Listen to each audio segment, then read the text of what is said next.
Europe 1. Nico Saliagas, vous recevez ce matin Michel-Édouard Leclerc, le PDG du groupe Leclerc. Merci d'être avec nous, Michel-Édouard Leclerc.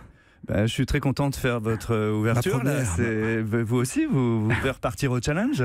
Oui, j'espère qu'on mettra la prise ou plus dans la bonne électricité en tous les cas. Ça va être Leclerc Carrefour, c'est Europe 1 RTL, c'est ça? Non, Europe 1 a révélé au mois de juillet votre intention de vous lancer dans la vente d'électricité aux particuliers. Mais vous n'êtes pas seul, il y a Direct Énergie, il y a Cdiscount.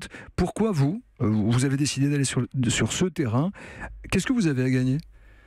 Aujourd'hui, rien. Mais à long terme, regardant l'évolution de la consommation, l'énergie, c'est un poste déjà très lourd dans les dépenses de ménage. C'est 6,9 points des dépenses des ménages, 6,9%. Donc c'est un poste qui compte énormément.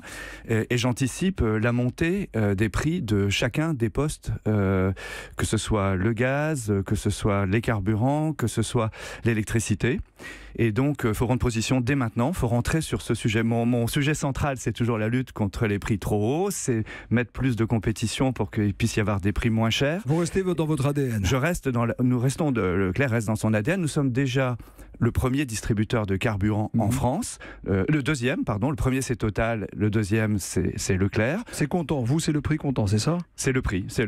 Et, mais nous sommes aussi devenus un gros distributeur de gaz, un distributeur... sur l'énergie, on veut énormément se développer, et donc l'électricité, puisque la nouvelle loi de dérégulation permet à des opérateurs de venir faire des offres. Et comme vous le savez, ça va beaucoup porter sur les marges, parce qu'on ne peut pas toucher au prix de transport, on ne peut pas toucher au prix de production. Donc voilà, je vais être celui qui aura les plus petites marges. Alors vous proposez justement 16% de baisse par rapport au prix réglementé à d'EDF. Concrètement, comment ça peut se passer? Comment est-ce qu'on peut avoir moins 16% sur notre facture? Alors d'abord, Leclerc ne donnera les vrais prix que le jour J, c'est-à-dire à mi-septembre. Aujourd'hui, il y a à peu près 2000 abonnés, ce sont nos salariés et des amis c'est au moins de cet ordre-là. Retenez le début de la phrase, c'est au moins de cet ordre-là. Si je disais 2 semaines avant l'ouverture la réduction complète, c'est évident que j'en perdrais le bénéfice, puisque 20%. Tout de suite il s'alignerait. Et donc il y aura plusieurs formes. Il y aura une forme de déduction sur facture, mais il y aura aussi une déduction plus grande si c'est sur la carte de fidélité Leclerc. Et puis il y aura d'abord des particuliers, et puis plus tard des entreprises. C'est un marché sur lequel nous allons sur le long terme. C'est pas un one shot. Alors je réponds à votre question du début. C'est pas un coup marketing. C'est un vrai marché. Mais il y a une astuce, parce qu'en fait vous proposez quoi? Des bons d'achat. Finalement vous obligez les gens à venir après chez vous.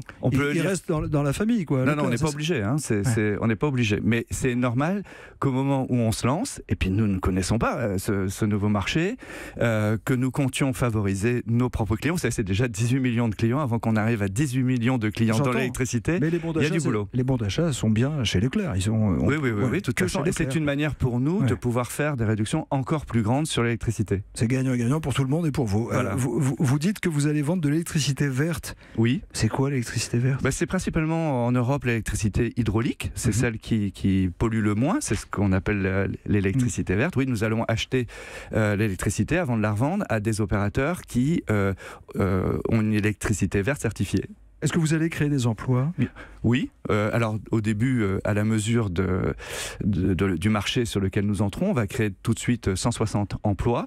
J'insiste parce que beaucoup de concurrents, et il y a pas mal de concurrents qui se mettent sur ce marché. On joue sur la délocalisation des centres d'appel, sur le démarchage. Nous, il n'y aura pas de démarchage agressif auprès des consommateurs.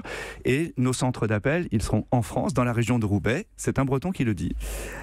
Michel-Édouard Leclerc, votre prochain chantier, c'est aussi la santé. Vous avez interpellé la ministre de la Santé, Agnès Buzyn. Oui, justement hier soir, j'avais une personne d'Europe 1 avec qui pour préparer cette émission, et je lui disais que j'étais en train d'écrire dans l'avion Vous me permettez de faire une blague et de tacler un petit peu Jean-Michel Apathy là? Pourquoi? Non mais un Basque qui vient dire à un Breton qu'on se l'écaille en Bretagne, ça ne le fait pas. Donc j'étais dans un endroit où on se l'écaillait, c'est-à-dire l'Écosse, et je peux vous dire que quand on y revient... Appelez-moi Jean-Michel Apathy qui vient de répondre dans ce studio. Alors la Bretagne, retenez, on s'y rafraîchit. Hein, voilà. Mais donc, oui, j'ai écrit à Madame Bezin pour lui dire que nous voulions, nous les centres Leclerc, toujours dans cette idée de lutte contre l'inflation, d'augmentation du pouvoir d'achat, nous voulons vendre les autotests et les patchs dans nos parapharmacies. Nous avons des pharmaciens qui sont tout à fait capables de vendre ça. C'est incroyable aujourd'hui.